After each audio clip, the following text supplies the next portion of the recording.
Olá, graça do Senhor Jesus, que a bênção do nosso Deus seja com todos. Que maravilha, estamos aqui no dia de hoje, dia 16 de agosto de 2024. Vamos estar acompanhando a lição de hoje, dessa data, cujo título é Justificados pela Graça, Justificados por Graça. E que maravilha, né? Que bênção é isso, saber que somos justificados não é por méritos nossos, somos justificados não é por guardar a lei, somos justificados não é por fazer alguma coisa por nós mesmos, mas somos justificados pela graça de Deus, pelo favor de Deus, pelo amor dele, quando nós não merecíamos, quando nós éramos pecadores, quando nós éramos falhos, quando nós não merecíamos esse amor, quando nós éramos transgressores, desobedientes, como diz o apóstolo Paulo no próprio livro de Romanos, capítulo 5, nós éramos inimigos e o Senhor Deus nos amou mesmo assim. O Senhor nos amou de tal maneira que enviou o seu Filho unigênito para morrer na cruz por nossos pecados, morrer por nós na cruz. E isso é uma maravilha, isso é uma coisa muito preciosa. E a nossa lição de hoje, então, tratando desse assunto, justificados por graça, pela graça, vamos estar lendo em Tito, capítulo 3, do versículo 1 ao versículo 8. Tito 3, do verso 1 ao versículo 8. Eu não vou ler todos os versículos, não, mas eu vou lendo os versículos que vou comentando, porque a nossa intenção aqui é fazer um resumo, fazer um comentário, né, das lições diárias. Então vamos lendo e comentando os versículos que nós vamos lendo. O versículo 1 diz assim: admoesta-os a que se sujeitem aos principados e potestades, que lhes obedeçam e estejam preparados para toda boa obra. Agora aqui, né, já o primeiro versículo, falando a respeito de quê? Potestades, de governo, autoridades do nosso país, autoridades, né, do nosso município, autoridades. E aqui o que a palavra já nos diz? Que nós temos que nos sujeitar a elas. E temos que não só nos sujeitar e obedecer o que as nossas autoridades cobram, o que as nossas autoridades querem, né? E quando eu falo isso, nós sabemos que a nossa obrigação, em primeiro lugar, é obedecer a Deus. Em primeiro lugar, o nosso compromisso é guardar a lei de Deus. A lei de Deus em primeiro lugar. A lei de Deus vale mais que a lei do homem. O apóstolo Pedro mesmo disse isso lá em Atos. Importa-nos obedecer aos homens mais do que a Deus? Ou nos importa obedecer a Deus mais do que obedecer aos homens? Então o apóstolo Pedro disse isso ali em Atos. Por quê? Deus em primeiro lugar. A lei de Deus, o mandamento de Deus em primeiro lugar. Depois o mandamento da terra. Depois o mandamento aqui do homem. O homem manda fazer alguma coisa, o homem obriga a gente a tomar uma vacina, o homem obriga a gente a portar certo documento, o homem obriga a gente a andar com os nossos veículos em dia, o homem manda a gente andar com a nossa casa documentadinha, documento IPTU em dia. Então, ou seja, o que o homem quer de nós temos por obrigação andar certo. Andar certo. E o que a Bíblia diz aqui, nos sujeitar às potestades, nos sujeitar às autoridades. Quem tem governo, quem tem eminência, né, quem está em poder, isso é importante. Sabe por quê?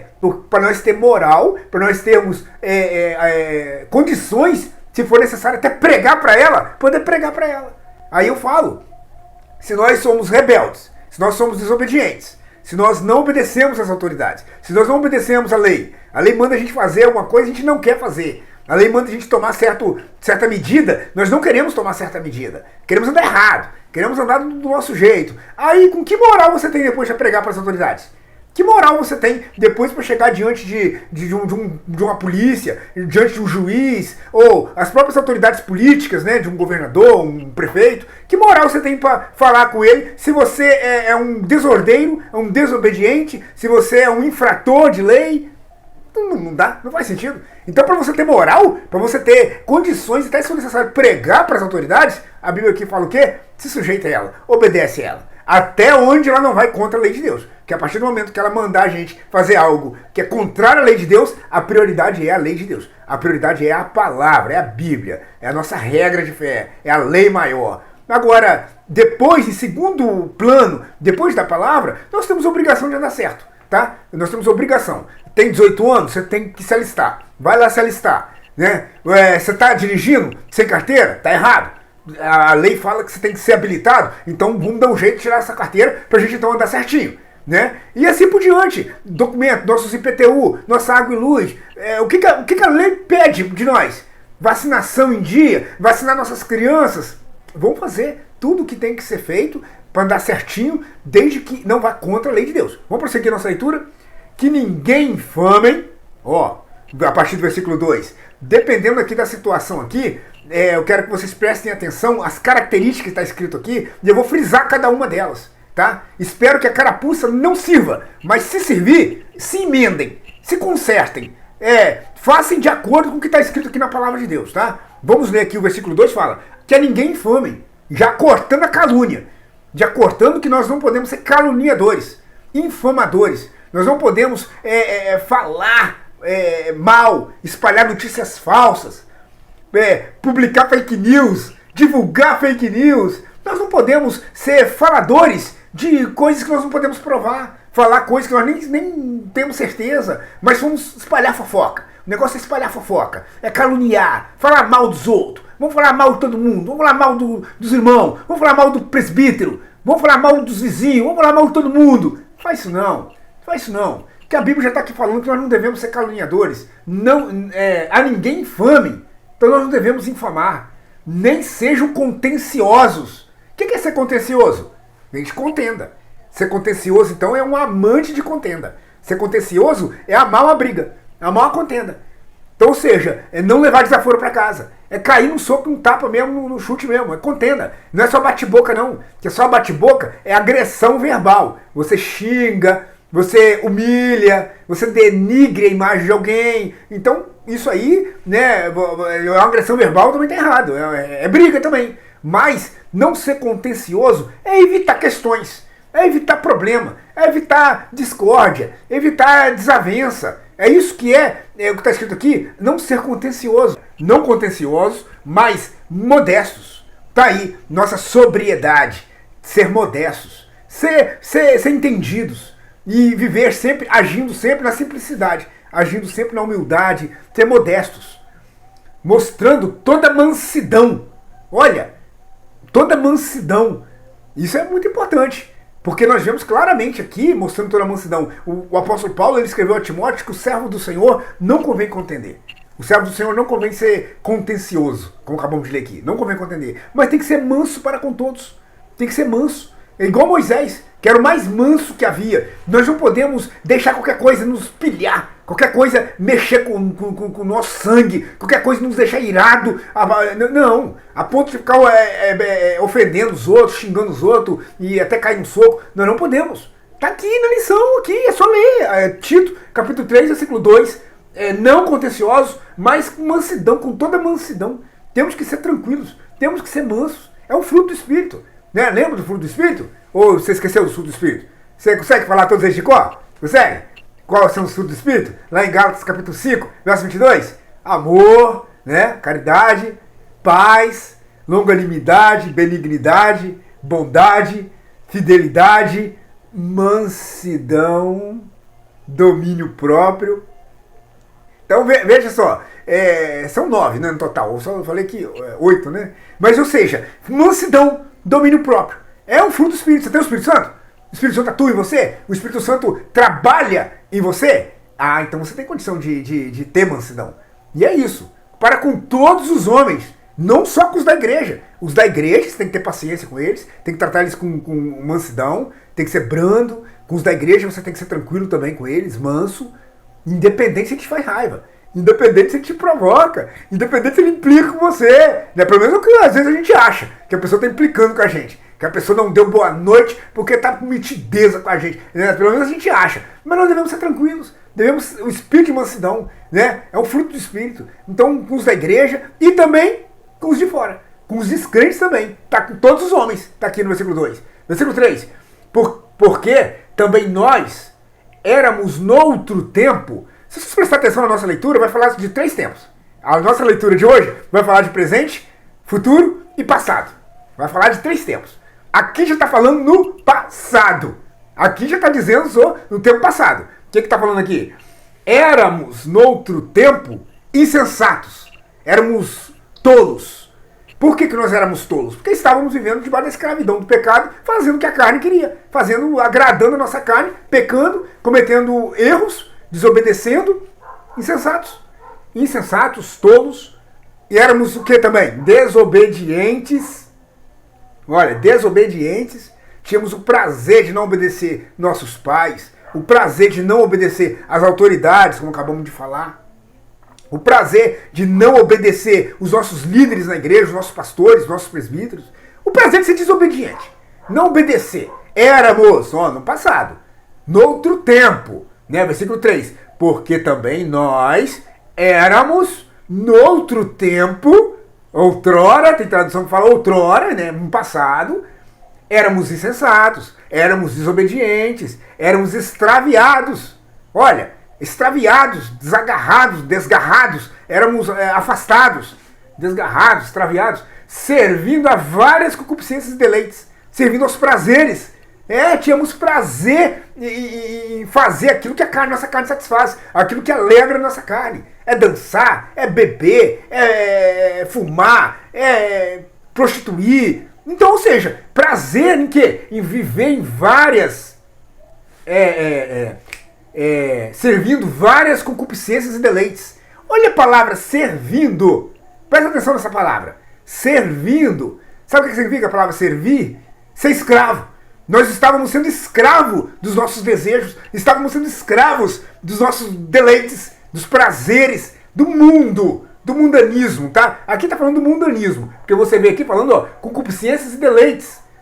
Coisas do mundo, prazer em coisas do mundo. Se você vivia nessa época fazendo isso, tá aí. Então por que o primeiro da lista aí, insensato? Né? Porque isso é ser tolo. Querer satisfazer o presente, aquele momento, aí vai para casa, o problema continua. Vai para casa, continua a doença. Vai para casa, continua a desavença conjugal. Tá lá no barzinho bebendo, jogando sinuca, fumando e dançando.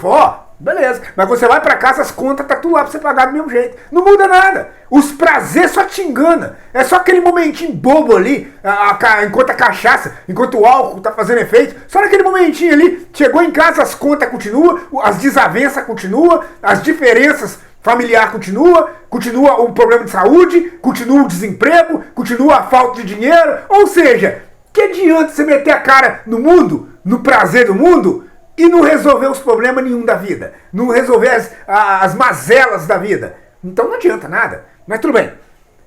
Servindo, sendo escravo de várias paixões e prazeres, aqui, vivendo em malícia e inveja.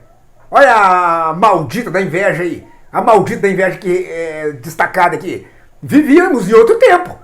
Em outro tempo, presta atenção aí que o tempo que está aqui nesse versículo 3 aqui é no passado. Éramos outrora, noutro tempo. Isso tudo está aqui, que nós lemos aqui. Insensato, desobediente, escravo dos prazeres, escravos da nossa carne. E agora está falando aqui, malícia e inveja. Odiando-nos uns aos outros. Sendo odiosos e odiando-nos uns aos outros. Não pode continuar sendo essas características nossas, não. Aqui está falando do passado. Não pode continuar fazendo parte do nosso presente, não, tá? Presta atenção nisso. Versículo 4.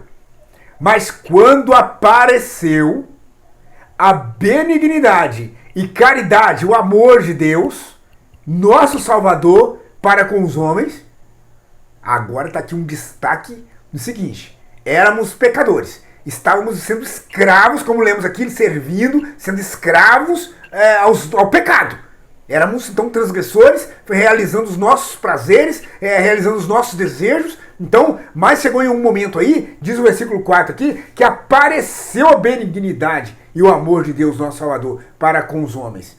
Quando que isso aconteceu? Quando Cristo veio a essa terra. Quando Cristo aqui veio, quando Cristo morreu numa cruz, quando Cristo deu a vida por nós na cruz, e ali, morrendo ali, derramando seu sangue ali, sendo ferido, sendo humilhado, massacrado, sendo zombado, e Cristo ali então padece, sofre aquela morte horrenda, morte terrível, morte de cruz, ele ressuscita ao terceiro dia. E foi nesse momento, quando Cristo vem aqui, quando Cristo dá a vida por nós na cruz, nesse momento que apareceu a benignidade e apareceu o grande amor de Deus para com os homens. Foi nesse dia, foi nesse momento. Então isso daí é uma coisa maravilhosa, de nós prestarmos atenção nisso aí, porque nós estávamos na treva, andando em treva, cegos, perdidos, e o Senhor Jesus então vem e dá a vida por nós para que nós não vamos ao inferno. Porque pecando, sendo pecadores, nós vamos para o inferno. E o Senhor Jesus então vem para morrer na cruz pelos nossos pecados, para nós não irmos para o inferno, para não irmos para a perdição. Então apareceu a benignidade, apareceu o grande amor de Deus, a caridade de Deus. Versículo 5. Não pelas obras de justiça que houvéssemos feito. O versículo 5 diz que nós não fomos salvos por méritos nossos. Tem gente que acha que vai ser salvo por méritos próprios.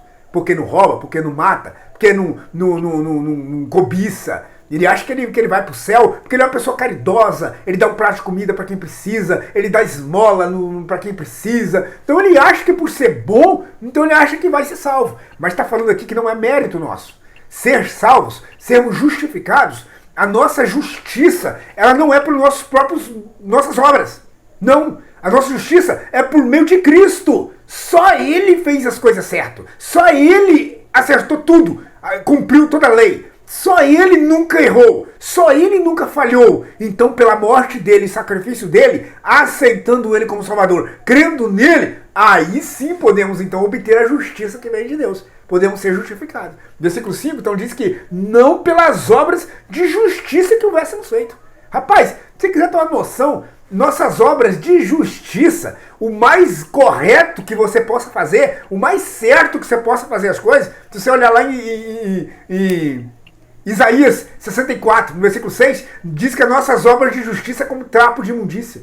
Nossas obras de justiça. Imagina o que você faz de errado. Se o que você faz certo é como trapo de imundícia. Analisa. Quando você acerta, quando você faz tudo correto, o homem mortal, o homem pecador, o homem transgressor, este homem aqui, que descumpre as ordens de Deus, quando eu faço o mais certo possível, é como trapo de imundícia. Imagina o mais errado então que eu fizer. Então, nem tem palavra para falar, né? Isaías 64, verso 6. Então, nossas obras de justiça é como trapo de imundícia. Então, por isso que as nossas obras de justiça não é o suficiente para nos salvar. Não é o suficiente para nos justificar. Não serve. Mas sim a obra de Cristo. Sim o sacrifício de Cristo. E sim a fé em Cristo. Aí, beleza. Aí dá certo. Mas as nossas obras de justiça não. Verso 5. Não pelas obras de justiça que houvéssemos feito, mas segundo a sua misericórdia, algo que agora apontando a misericórdia de Deus. A misericórdia do Senhor. Lê o Salmo 103. Lê o versículo 17. A misericórdia do Senhor, ela é de eternidade a eternidade. Ela não tem fim. Ela é infinita. Lê depois ali, do Salmo 103, lê o versículo 11. Você vai ver ali que a misericórdia do Senhor, o tamanho dela é como da terra ao céu. É como a distância da terra ao céu, é o tamanho da misericórdia de Deus. Então olha só, a misericórdia do Senhor é infinita, ela é abundante, ela é grande, imensurável. Então nós não somos salvos não por nossas obras de justiça, mas segundo a sua misericórdia, porque Ele é bondoso, porque Ele é misericordioso. E segundo a sua misericórdia, está aqui, nos salvou. Cristo nos salvou. Não é nós que nos salvamos sendo bonzinhos. Porque senão não precisava de Cristo morrer. Era só nós ser bonzinhos. Ó, sejam bonzinhos, não matem, não roubem, não cometam nada de ruim, não sejam desonestos, sejam honestos, paguem suas dívidas. Olha, sejam pessoas boas, sejam pessoas sinceras, sejam pessoas carismáticas, legais, agradáveis, sejam simpáticos, sejam boas pessoas. E vocês vão ser salvos. Não precisará Cristo morrer. Cristo não vai precisar dar a vida dele na cruz. Não vai ter necessidade então de Jesus morrer. É só você ser bom. Sejam bons. Mas era assim? Precisou Cristo morrer. Porque não adianta só ser bom. Ser bom é uma virtude. Ser bom é uma coisa, é uma qualidade. E digo mais, ser bom é nossa obrigação ser bom. Tá? Muitos aí não estão sendo não, porque não tem vergonha na cara. Mas o certo, a nossa obrigação é ser sincero. É nossa obrigação ser honesto mesmo. Pagar nossas dívidas. É nossa obrigação mesmo. Ser pessoas boas. Né? Mas vamos lá, nós não somos salvos por causa disso. Nós somos salvos por causa que Cristo, Jesus morreu na cruz. E crendo nele, com a misericórdia dele, segundo a sua misericórdia, ele nos salvou. E continuando aqui no versículo 5, nos salvou pela lavagem. Olha a água aí. Olha aí uma lavação aí milagrosa. Olha uma lavação aí divina. Olha aí uma lavagem de Deus. Nos salvou pela lavagem da regeneração. Você sabe qual é a água que nos lavou? Lá em Efésios capítulo 5, no versículo 26, fala que nós somos lavados pela palavra de Deus. Pela lavagem da água, pela palavra. A palavra de Deus, então, que lava. Ela que tem esse poder de lavar. E aqui nessa hora, né, hoje, dia 16, aqui nesse momento, a palavra de Deus tem o poder de te lavar de alguma iniquidade, te lavar de algum pecado. Nós não lemos ali no versículo 2 alguns pecados? Né? A calúnia, não lemos ali alguns erros ali, alguns pecados, né? A malícia. O que nós vemos aqui? A palavra pode nos lavar desse problema, dessa iniquidade. A palavra tem esse poder de nos deixar então limpo. Então nós somos lavados pela regeneração. Ó. Nos salvou pela lavagem da regeneração. Sabe o que é regeneração? Transformação. O velho homem para o novo homem. O homem decaído, perdido, o homem sem sentido, o homem que não sabe para onde vai, agora é um homem salvo, um homem agora regenerado, agora é uma nova criatura. Agora ele sabe para onde ele vai para o céu. Agora ele sabe para onde ele vai, ele tem a vida eterna, ele tem a salvação. Agora ele sabe para onde vai, um novo homem, agora não cometendo mais pecados, não sendo mais insensato.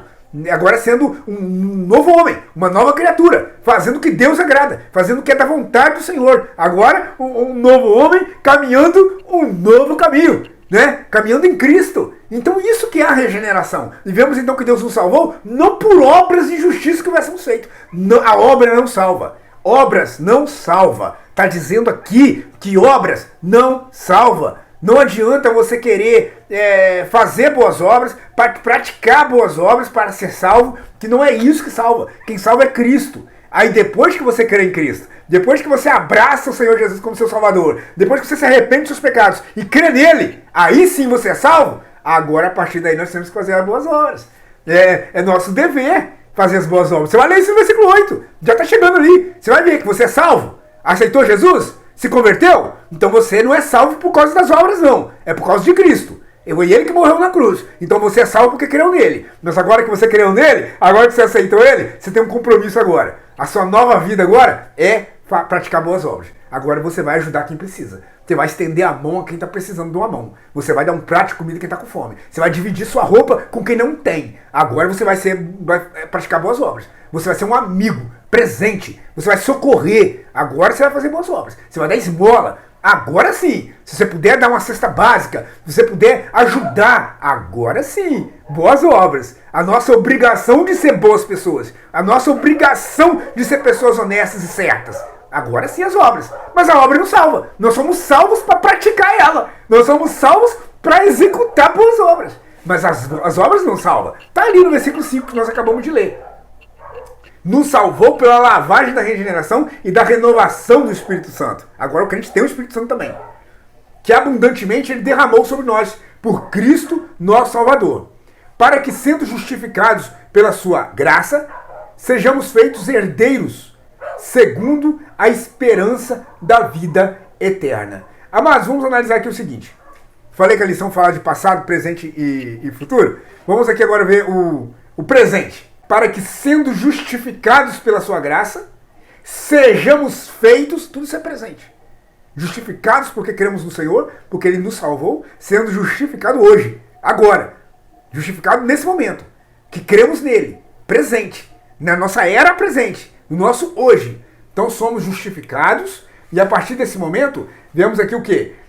Somos feitos herdeiros, aí está aqui agora, segundo a esperança da vida eterna. Olha o futuro aí. Falou do passado, éramos pecadores, éramos desobedientes. Falou do presente, somos justificados, então somos feitos herdeiros, temos a salvação, temos o presente. E agora falando do futuro, segundo a esperança da vida eterna, né? Aqui no versículo 7, esperança da vida eterna. Ou seja, o crente crê que um dia morará no céu com Deus. O crente crê que ele estará no céu um dia habitando eternamente com Cristo. Ele crê na vida eterna, que ele terá essa vida eternamente com Deus. Olha que maravilha. Isso é futuro. Então, olha que bênção. A graça de Deus, eu quero que vocês analisem isso. A graça de Deus, ela nos libertou do nosso pecado, nos resgatou. A graça de Deus nos faz herdeiros, nos justifica. E a graça de Deus nos conduzirá para a vida eterna, com Deus no céu. Versículo 8. Fiel é a palavra. Isso deveras afirme para que os que creem em Deus... Você crê em Deus? Então, os que creem em Deus têm agora uma obrigação, têm um compromisso. É o quê? Qual é o compromisso? Pecar? Qual é o compromisso? Praticar vícios? Qual é o compromisso? Adulterar? Prostituir? Qual agora é o compromisso que o crente tem? Para os que creem em Deus, procurem aplicar-se às boas obras. Não falei? Então nós não somos salvos pelas boas obras, mas nós somos salvos para fazer as boas obras. Então nós temos a vida eterna, não é porque fazemos boas obras. Temos vida eterna porque cremos em Cristo. Agora que cremos em Cristo, temos a obrigação de sermos boas pessoas. Temos a obrigação de sermos bons homens e boas mulheres. Temos agora a obrigação de andar certo, coerente com a palavra, praticar boas obras, auxiliar, ajudar, estender a mão, ajudar o cansado, ajudar o faminto, ajudar aquele que não tem roupa, aquele que não tem nada, ajudar essa pessoa, levar os dois pão, o pão material e o pão espiritual. Temos essa obrigação, temos esse dever. E vemos aqui na palavra que os que creem, procure aplicar-se às boas obras. Você pratica boas obras? Você que já é salvo, você que já creu em Cristo, você tem prazer em fazer o bem? Esse desastre que houve lá no sul, você ajudou? E se você não ajudou, se fosse perto de você esse desastre, você ajudaria? Então temos que pensar nisso. O que está ao seu alcance de fazer de bom, o que está ao seu alcance de fazer o bem, faça. Faça, porque Deus vai recompensar. Deus vai retribuir isso, tá bom? E, como finalizando a nossa lição, essas coisas são boas e proveitosas aos homens. Essas coisas são boas e são proveitosas. Amados, a nossa lição de hoje, que Deus abençoa, que Deus nos enriqueça, nos capacite, para que possamos ter entendido e para que possamos praticar aquilo que a palavra de Deus nos ensina. No nome bendito do Senhor Jesus, nosso Salvador. Amém.